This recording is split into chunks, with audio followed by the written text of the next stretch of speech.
ఇరాక్లో జరిగిన 2 వేర్వేరు తీవ్రవాదుల దాడుల్లో 40 మంది దుర్మరణం చెందారు. మరో 60 మంది తీవ్రంగా గాయపడ్డారు. ఉత్తర ఇరాక్లోని మౌసిల్ పట్టణంలోని గవర్నర్ కార్యాలయం ముందు జరిగిన కారు బాంబులో 18 మంది మరణించారని అక్కడ అధికారులు తెలిపారు. అయితే ఈ దాడికి ముందే గవర్నర్ అక్కడి నుంచి వెళ్లిపోవడంతో సురక్షితంగా బయటపడ్డారు. అటు అన్వర్ పట్టణంలో అమెరికా సైనికులు లక్ష్యంగా తీవ్రవాదులు జరిపిన ఆత్మాహుతి దాడిలో 20 మంది మరణించారు. ఈ ఘాతుకానికి పాల్పడింది అల్ ఖైదా తీవ్రవాద సంస్థగా అనుమానిస్తున్నారు.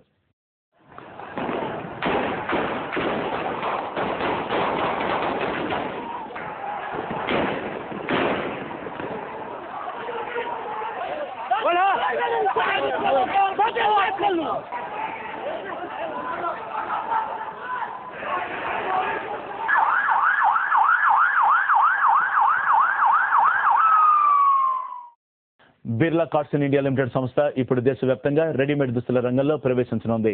ఇందుకోసం పబ్లిక్ ఇష్యూల ద్వారా 144.18 కోట్లను సమీకరించనుంది. కంపెనీ ₹10 మొక్క విలువ గల ప్రతి ఈక్విటీ షేరుకు ₹15 నుండి ₹18 ప్రైస్ బ్యాండ్ గా నిర్ణయించింది. ఈ ఐపీఓలు ఈ నెల 30న ప్రారంభమై జూన్ 4న ముగుస్తాయని సంస్థ తెలిపింది. Ready-made immediately, and we will be able to cater to the world over with international requirement of the quality. This project has been technically appraised by ATIRA, and it has been financially appraised by SBI Capital Markets. Promoters' money have already been brought in, that is 5,604 lakhs, and the balance of the equity would be raised by the IPO, which is already proposed. The commercial production of phase 1 has already commenced, and the commercial production of phase 2 has partially commenced from March 2008. You'll observe that the company is into complete value chain once the projects are implemented, right from procurement of cotton from the farmers. Netherlands కు చెందిన intelligence సంస్థలో 4,500 కోట్ల రూపాయలతో అతిపెద్ద private విద్యుత్ ఉత్పత్తి సంస్థగా నిలిచిన జిఎంఆర్ ఇన్ఫ్రా ఇప్పుడు మరిన్ని రంగాలపై దృష్టి సారించబోతున్నట్లు ప్రకటించింది. 2012 కల్లా మౌలిక సదుపాయాలపై 25,000 కోట్ల పెట్టుబడి పెట్టనున్నట్లు సంస్థ ప్రతినిధులు హైదరాబాద్ లో ప్రకటించారు. విమానాశ్రయాలు, విద్యుత్ ప్రాజెక్టులపై ప్రత్యేక దృష్టి సారిస్తామని జిఎంఆర్ గ్రూప్ సంస్థ చీఫ్ ఫైనాన్షియల్ ఆఫీసర్ సుబ్బారావు తెలిపారు. థర్మల్ ప్లాంట్ కు అవసరమైన బొగ్గు కోసం విదేశాల్లో బొగ్గు గనుల్ని కొనుగోలు చేయనున్న ఆలోచనలో కూడా ఉందని వెల్లడించారు. చమురు, సహజవాయు శుద్ధి వ్యాపారాలకు ప్రవేశించే ఆలోచనలో ఉన్న జిఎంఆర్ సాధ్యాసాధ్యాలను అధ్యయనం చేస్తోంది. దాదాపు 15,000 క్రోర్స్ పవర్ సెక్టర్ లో జరుగుతుందండి. అండ్ ఒక 9,000 క్రోర్స్ దాకా ఢిల్లీ ఎయిర్పోర్ట్ లో పెడుతున్నాం. సో అదే 24,000 క్రోర్స్ అవుతా ఉంది. ఎస్సీజెట్స్ అన్ని ఇన్వెస్ట్మెంట్ నేను ఇంకా తీసుకోలేదు. ఎస్సీజెట్స్ కృష్ణగిరి ఎస్సీజెట్ తమిళనాడులో 3,000 క్రోర్స్ వస్తుందన్నమాట. అది ఇంకా ఫైనాన్స్ క్లోజ్ ఏం కాలేదు కాబట్టి నేను దాన్ని ఇన్వెస్ట్మెంట్ ఏం తీసుకోలేదు. Basically power sector about 16,000 crores for about 3,500 megawatt plus Delhi airport about 9,000 crores. ఈ రెండు కలిపి నేను 25,000 crores. ఎస్సీజెట్స్ ఈ రెండు హైదరాబాద్ ఎయిర్పోర్ట్లో 2 ఎస్సీజెట్స్, కృష్ణగిరి ఎస్సీజెట్స్ అవి తీసుకుంటే ఇంకొక అదనంగా ఒక్కొక్క 4,000 crores అప్రాక్సిమేట్గా యాడ్ అవుతుంది. సో 25,000 to 30,000 crores అని చెప్పుకోవచ్చు. దేశంలోని అతిపెద్ద ప్రభుత్వ రంగ బ్యాంక్ ఎస్బీఐ వడ్డీ రేట్ల ప్రామాణిక సూచి బీపీఎల్ఆర్ను 6% పెంచింది. ఈ పెంపుతో వడ్డీ రేటు ప్రామాణిక ధర 12.75% చేరింది. ఈ సవరణలు జూన్ 27 నుంచి అమలుకు వస్తాయి. బీపీఎల్ఆర్తో అనుసంధానమైన రుణాలన్నీ ఈ పెంపుతో ప్రియమవుతాయి. డిపాజిట్లపై వడ్డీ రేట్లను యథాతథంగా ఉంచింది. ఈ మధ్య కాలంలోనే డిపాజిట్ రేట్లను ఎస్బీఐ పెంచింది. యూనియన్ బ్యాంకు కూడా వడ్డీ రేట్లను 0.5% నుంచి 1% పెంచుతూ నిర్ణయం తీసుకుంది. హెచ్డిఎఫ్సి బ్యాంక్, యాక్సిస్ బ్యాంక్ ఇప్పటికే వడ్డీ రేట్లను పెంచాయి. ఇప్పుడు మరిన్ని బిజినెస్ వార్తల సంక్షిప్త సమాచారం చూద్దాం. ఇంజనీరింగ్ యంత్ర పరికరాల సంస్థ బిహెచ్ఈఎల్ ప్రభుత్వ రంగ సంస్థ ఓఎన్జీసీ కాంట్రాక్ట్ దక్కించుకుంది. ఒప్పందం ప్రకారం ఓఎన్జీసీకి చెందిన 12 ఆయిల్ రిగ్లను బెల్ మెరుగుపరుస్తుంది. కాంట్రాక్టు విలువ 506 కోట్ల రూపాయలు. బాంబే స్టాక్ ఎక్స్చేంజ్ కొత్త చైర్మన్ గా జగదీష్ కపూర్ నియమితులయ్యారు. ఇప్పటి వరకు ఈ స్థానంలో ఉన్న శేఖర్ దత్తా రాజీనామాతో కపూర్ ని ఎంపిక చేశారు. ఈయనకు 2005లో చైర్మన్ గా పనిచేసిన అనుభవం ఉంది. పబ్లిక్ ఇష్యూకు వచ్చిన హైదరాబాద్ సంస్థ కేఎస్కే మొదటి వారమే ఆకట్టుకోలేకపోయింది. నిన్న ముగిసిన ఈ ఐపీఓ కేవలం 1.5 రెట్లు మాత్రమే సబ్స్క్రైబ్ అయింది. 3.5 కోట్ల షేర్ల విక్రయానికి సంస్థ ఆఫర్ చేయగా 5.2 కోట్ల షేర్ల కొనుగోలుకు బిడ్ సమర్పించారు ఇన్వెస్టర్లు.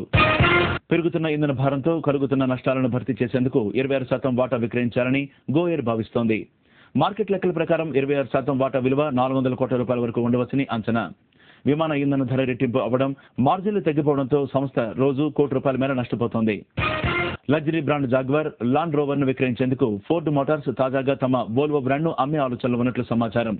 వోల్వోను కొనుగోలు చేసేందుకు చైనా సంస్థ ఓ రష్యన్ ఇన్వెస్టర్ ఆసక్తి చూపుతున్నట్లు ఓ స్వీడన్ పత్రిక వెల్లడించింది. అయితే ప్రస్తుతానికి ఈ బ్రాండ్ను విక్రయించే ఆలోచనలు లేనట్లు ఫోర్డ్ మోటార్స్ స్పష్టం చేసింది. ఆన్లైన్ షాపింగ్ చేసే ఆసియా దేశాల్లో సింగపూర్ ప్రథమ స్థానంలో నిలిచింది. 3 నెలల కాలంలో ఈ దేశస్తులు సగటున $770 ఆన్లైన్ షాపింగ్ లో ఖర్చు చేసినట్లు విసా తెలిపింది. రెండో స్థానంలో దక్షిణ కొరియా నిలిచింది. అమెరికా ఉక్కు కంపెనీ ఎస్మార్క్ కంపెనీ కొనుగోలు వ్యవహారాల్లో ఎస్ఆర్ గ్రూప్ వెనుకడుగు వేసింది. పోటీకి దిగిన సెవర్ ఎస్టెల్ ఎస్పార్ కంటే ఎక్కువ మొత్తానికి బిడ్ దాఖలు చేసింది. విదేశీ కంపెనీల కొనుగోలులో పోటీ పడుతున్న భారతీయ కంపెనీలకు చిన్న ఎదురుదెబ్బ తగిలింది. అమెరికాకు చెందిన ఉక్కు కంపెనీ ఎస్మార్క్ను కొనుగోలు చేసేందుకు చేస్తున్న ప్రయత్నాల నుంచి ఎస్ఆర్స్ గ్రూప్ వైదొలిగింది. కార్మిక సంఘాలు రష్యా కంపెనీ సెవెర్స్టాల్కు మద్దతు తెలపడం ఇందుకు ప్రధాన కారణం. ఎస్మార్క్కు చెందిన వాటాలకు ఒక్కొక్కటి $19 చెల్లిస్తామని ఎస్ఆర్ గ్రూప్ ప్రకటించింది. ఎస్ఆర్తో ధీటుగా బరిలోకి దిగిన రష్యా సెవెర్స్టాల్ ఒక్కో వాటాకు $19.25 ఇచ్చేందుకు ముందుకు వచ్చింది. ఎస్మార్క్కు చెందిన కార్మిక సంఘం United steel workers union Russia కంపెనీకి బాసటగా నిలుస్తోంది. ఎస్మార్క్ను భారత్కు చెందిన కంపెనీ కొనుగోలు చేయడం ఆ కార్మిక సంఘంకు ఏమాత్రం ఇష్టం లేనట్లు కనిపిస్తోంది. బిడ్ దాఖలు చేసే ముందు కార్మిక సంఘాన్ని ఎస్ఆర్ సమర్పించలేదు. దీన్నే సాకుగా చూపిస్తూ బిడ్ నుంచి ఎస్ఆర్ను తప్పించారు.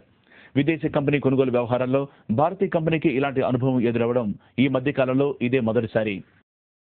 వరుసగా రెండో వారం కూడా స్టాక్ మార్కెట్పై ద్రవ్యోల్బణం తడాఖా చూపింది. ఇప్పటికే 2 అంకెలకు చేరిన ద్రవ్యోల్బణం ఇంకా 37 బేసిక్ పాయింట్లు పెరగడంతో సెన్సెక్స్ ఏకంగా 619 పాయింట్లు భారీ పతనాన్ని నమోదు చేసింది. నిఫ్టీ 179 పాయింట్లు నష్టపోయింది. అంతర్జాతీయ మార్కెట్లో నెలకొన్న ప్రతికూలత, $141కు చేరిన బ్యారెల్ చమురు ధర శుక్రవారం మార్కెట్ సెంటిమెంట్ను తీవ్రంగా ప్రభావం చేసింది. ప్రారంభంలోనే ఇన్వెస్టర్లు భారీగా అమ్మకాలకు పాల్పడ్డారు. దీనికి తోడు 11.05% ఉన్న ద్రవ్యోల్బణం జూన్ 14తో ముగిసిన వారానికి మరో 37 బేసిక్ పాయింట్లు పెరిగి 11.42%కి చేరిందన్న ప్రభుత్వ గణాంకాలు అంతంత మాత్రంగా ఉన్న మార్కెట్ సెంటిమెంట్ను పూర్తిగా హరింపజేసింది. దీంతో సూచీ ఏ స్థాయిలోనూ క్రితం ముగింపు స్థాయిని చేరుకోలేకపోయింది. Banking, auto, power, metal, reality ఇలా అన్ని రంగాల షేర్లు కుప్పకూలాయి. మార్కెట్లో ట్రేడింగ్ జరిపిన ప్రతి 4 స్ట్రిప్పుల్లో 3 నష్టాలను చవిచూశాయి. మొత్తానికి సెన్సెక్స్ 610 పాయింట్లు భారీ నష్టాన్ని మూటగట్టుకుంది. ఇక నేషనల్ స్టాక్ ఎక్స్చేంజ్లోనూ ఇదే పరిస్థితి నెలకొంది. ట్రేడింగ్ ప్రారంభం నుంచి అమ్మకాలు వెల్లువెత్తాయి. చివరికి ఎన్ఎస్ఈ సూచి 179 పాయింట్ల పతనమై 4136 పాయింట్ల వద్ద ముగిసింది. వివిధ దేశాల కరెన్సీతో రూపాయి శుక్రవారం ఎలా ట్రేడ్ అయిందో చూద్దాం. డాలర్తో పోలిస్తే రూపాయి విలువ 42.82 చేరింది. ఇక బ్రిటన్ పౌండ్తో రూపాయి మార్కు విలువ 85.11, యూరోతో 67.49, సింగపూర్ డాలర్తో 31.45 రూపాయలుగా నమోదైంది. ఇప్పుడు బ్రేక్.